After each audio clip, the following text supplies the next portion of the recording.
E46 325i, no crank, no start. I cannot communicate with the engine control module with the DME.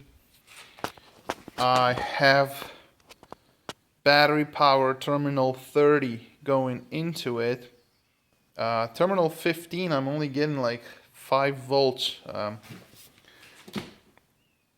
have just a test light here for quick showing. Here is terminal 30, that's battery power, 12 volts and change, nice and bright. Here is terminal 15. What happens is I cut the wire. There's terminal 15, I'm putting the key on. It barely lights up. Like I said, it's only getting about 5 volts.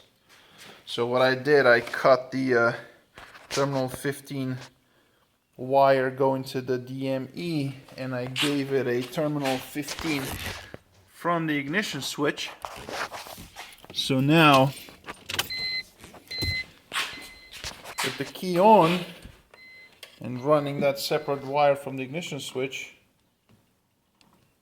I am getting 15. I'm getting 12 volts and change.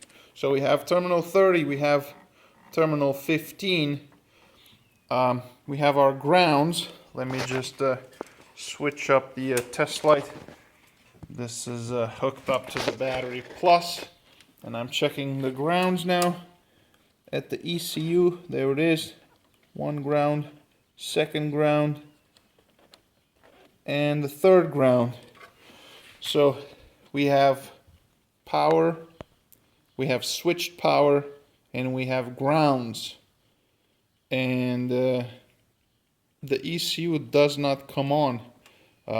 What I'm looking for, pin 26 in that bigger connector, is a switched ground from the ECU to the power supply relay, this blue relay right here. It would be in this pin right here. In fact, while I still have it hooked up to plus, I'm just going to set my test light, and if I have a ground there, then its test light should light up.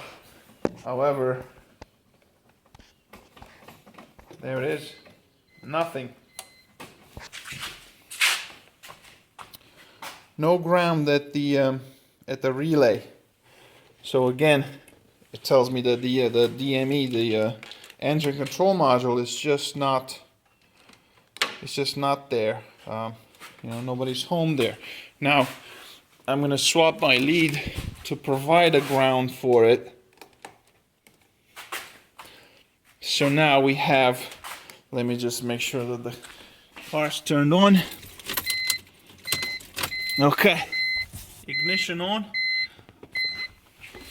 We have terminal 30, we have 15, we have grounds. No switch ground from the DME. And obviously the power supply relay does not click or anything. I'm giving it a ground that's supposed to come from the ECU, from the DME, the engine control module. And now you can hear the fuel pump prime, the ECU fan comes on, and I think I hear the throttle also. However, the engine control module does not come on. As you can see, the check engine light is missing from the dash. Should come on over there, and also the engine temperature right there. It's defaulted to hot. The instrument cluster gets its signal from the engine control module, from the DME. So without the DME coming online, it cannot get a signal. Obviously, the car won't crank because the immobilizer, the EWS,